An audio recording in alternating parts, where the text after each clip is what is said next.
Ces 28 containers transportant de vivres frais et congelés, entrés frauduleusement en République démocratique du Congo via la frontière congolo-zambienne de Kasumbalesa, ont été bien tracés et ensuite saisis par le service de la fraude et contrebande du Haut-Katanga. C'est dans un entrepôt de la ville de Lubumbashi que ces containers ont été trouvés après des enquêtes menées par certains éléments de ce service. Une fois la main mise sur ce container, leurs propriétaires spécialistes dans la fraude et la contrebande qui font perdre de millions d'argent à l'État congolais et qui cherchent à maximiser les recettes afin d'étoffer le budget national. Le sous-directeur de la brigade de la lutte contre la fraude, Narcisse Pambou, a ordonné à leur saisie. Le propriétaire de ce container feront face à la justice. C'est donc une affaire à suivre.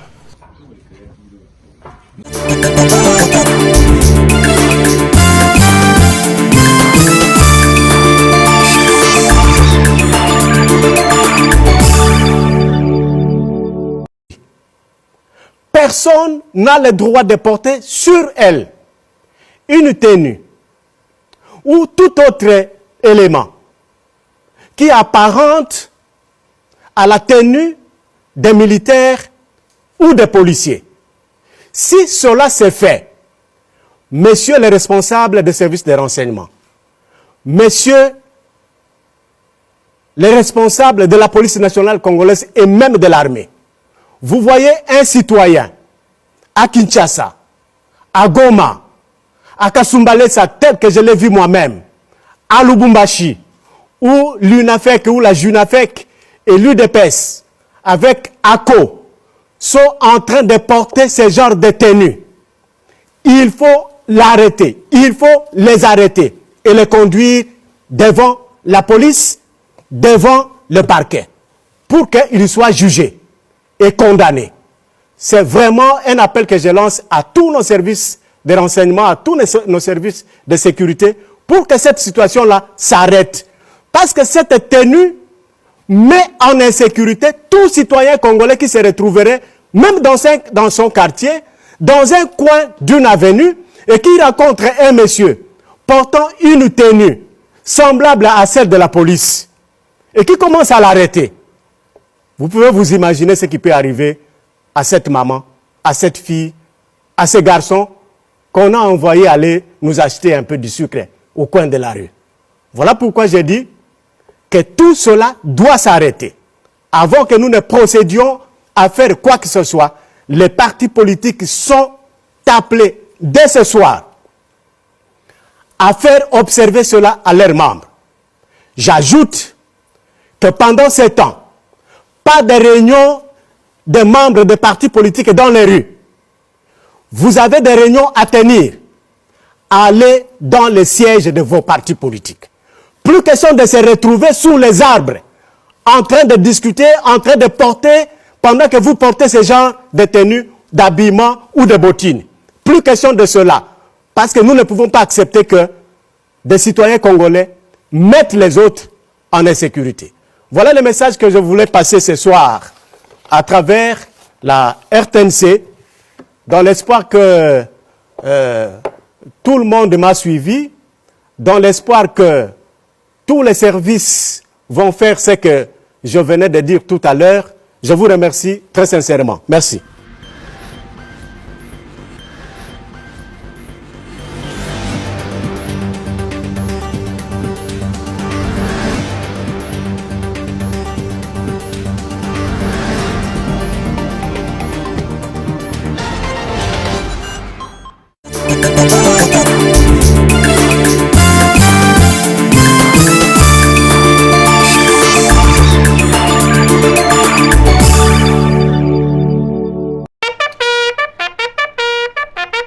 C'était au coup des 11 heures locales que le nouveau gouverneur élu de la province du Tanganyika, Julien Ngungwa Mwayuma, a fait son entrée au gouvernorat pour la cérémonie de remise et reprise avec son prédécesseur Samba Kayabala Moni, gouverneur intérimaire. Après les honneurs militaires, la cérémonie a commencé par la lecture du procès verbal de la remise et reprise, puis la signature conjointe de ces PV par d'une part Samba Kayabala Moni, gouverneur sortant pour la remise, et Julien Ngungwa Mwayuma, gouverneur entrant pour la reprise, sous contreseing de l'inspecteur de la territoriale pris pour témoin. Peu après, le gouverneur sortant a conduit son successeur dans son nouveau bureau où la passation du pouvoir a eu lieu par la remise des insignes et l'échange des signateurs. Le vice-gouverneur Massamba Wamasamba Ferdinand a lui aussi été installé par la même occasion dans son cabinet de travail. Le gouverneur sortant a souhaité bonne chance au nouvel exécutif provincial et demandé à la population d'apporter son soutien au nouveau gouverneur. Ayant eu le soutien de la population réunie spontanément pour la cérémonie, Julie Ngungwa Mwayuma s'est adressé à la foule, remerciant le peuple du Tanganyika pour son attachement à la vision du chef de l'État, Félix Antoine Tshisekedi Tshilombo, qu'il représente en province. Félix Tshisekedi, chef de l'État. Namipikia asante kubwa kwa kunisindikiza kweli. Mimi na miliomba kwa bakaaji, sisi bakaaji ya Tanganyika tuungane mkono kwa mkono, kwa hivi tuendeleshe provinsi yetu kumbele. Sina na mengi ya kumiambia, na milomba tu mniunge mkono kwa sababu peke yangu sitaweza.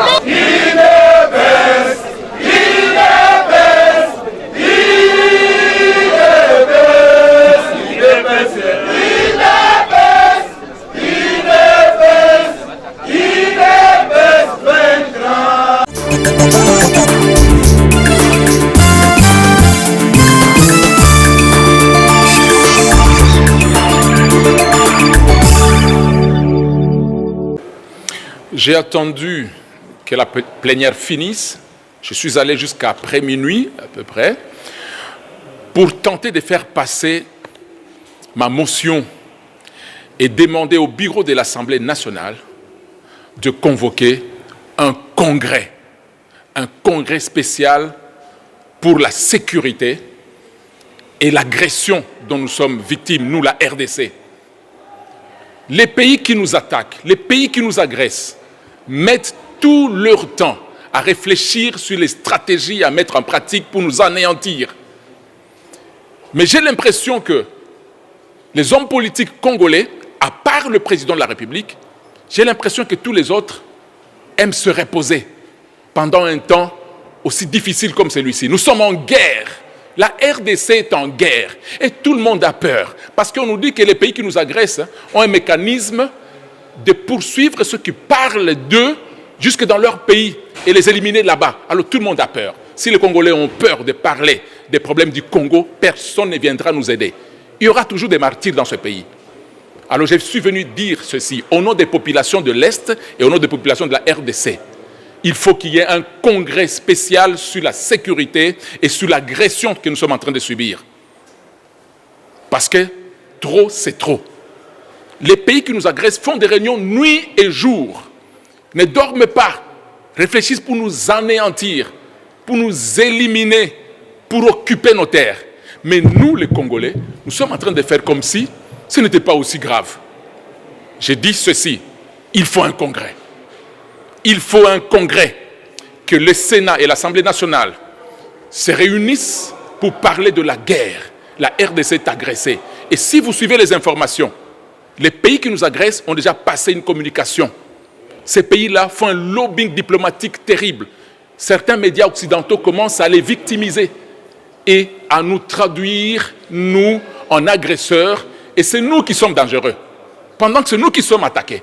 Nous avons connu quand même 11 millions de morts de Congolais avec la guerre de l'Est. Mais on ne veut pas parler du génocide. C'est comme si les Congolais qui meurent ne représentent rien à travers le monde. Pourtant, nous sommes le pays qui transforme les autres pays en grande puissance. Notre pays a tout ce dont le monde a besoin. Les pays qui nous agressent n'ont rien. Mais on est en train de privilégier l'opinion des pays qui nous agressent au détriment de notre opinion. Alors il faut un congrès pour en parler ouvertement. Et je le dis sérieusement. Je touche à ce qui fait éliminer certains hommes politiques en RDC, certains leaders en RDC. Les agresseurs éliminent nos leaders.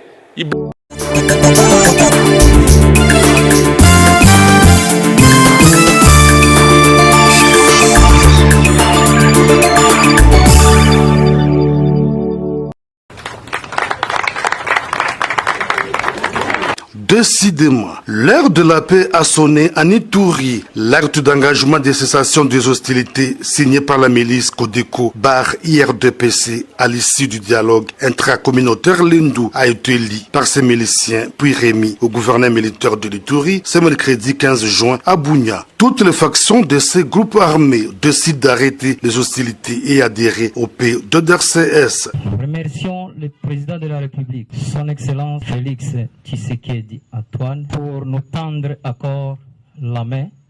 L'IRDPC, bar Codeco, et il sera toujours favorable à toutes les initiatives des chefs de l'État pour restaurer la paix en Ituri. La communauté Lendu qui a restitué le dialogue intracommunautaire tenu à Reti du 1er au 4 juin dernier plaide pour une mise en œuvre rapide du programme de DRCS pour mener à bien cet engagement.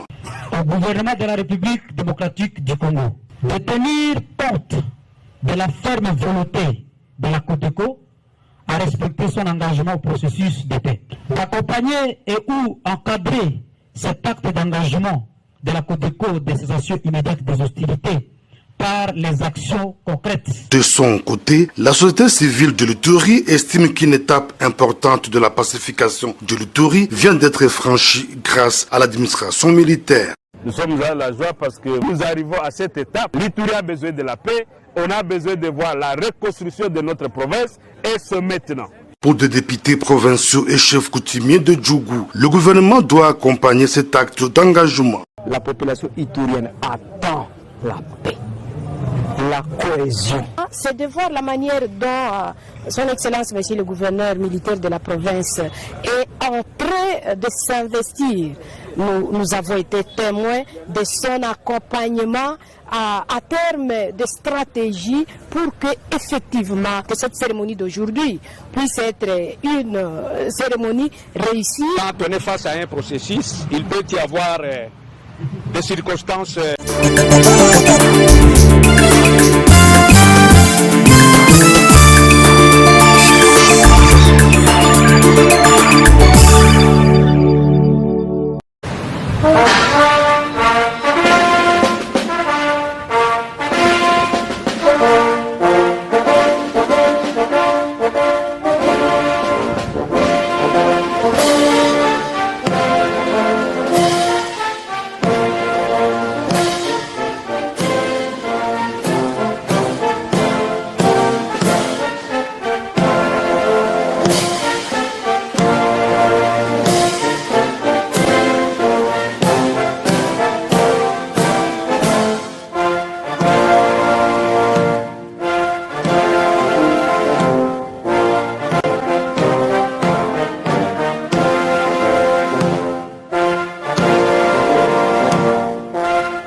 Évidemment, nous avons déjà des invités puisque la famille de Patrice Lumumba vient d'arriver dans la cour d'honneur du Palais d'Egmont.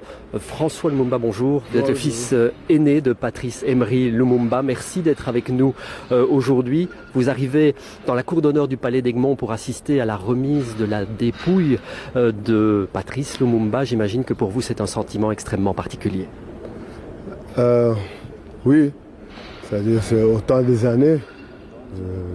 Plus que de 60 ans, c'était toujours, on attendait cette occasion et l'occasion est de là et je crois que ça va soulager, disons, la famille et le peuple congolais C'est-à-dire que nous sommes maintenant dans de nouvelles pages de l'histoire. Je crois que c'est très important. Quand l'histoire a des clarifications, ça aide beaucoup, ça renforce davantage des liens entre le peuple belge et le peuple congolais. Vous parlez de clarification de l'histoire, il y aura des discours tout à l'heure, des discours du Premier ministre belge, du Premier ministre de la République démocratique du Congo. Ce sont des moments importants aussi. Vous attendez quelque chose, des propos, des mots qui vont être prononcés tout à l'heure? Non, on attend d'abord d'écouter, après on aura un point de vue, parce qu'on ne peut pas mélanger tout à la fois, au même moment, mais je dis que nous sommes en train, les gens ils doivent être conscients que nous sommes en train d'écrire de l'histoire. C'est un nouveau page qu'on est en train, disons, d'exercer, et en espérant bien entendu que ça va aider beaucoup, ça va renforcer davantage les liens entre les deux peuples. Et à titre strictement personnel, en tant que fils de Patrice Emery Lumumba, aujourd'hui, plus de 60 ans après sa triste disparition, j'imagine que le sentiment est particulier. Bien entendu, parce que personne ne peut ignorer dans la façon qu'il était assassiné. C'était extrêmement dramatique. Et que on est soulagé, mais on ne peut pas oublier le passé. Parce que le passé, ça nous aide toujours pour voir l'avenir. Mais l'avenir, ça doit être encore mieux que le passé. Et que, comme je viens de parler tout à l'heure, que nous souhaitons de renforcer les liens entre les deux peuples, en espérant que, je crois, on va arriver là. On va arriver. Monsieur Lumumba, merci beaucoup pour votre discussion.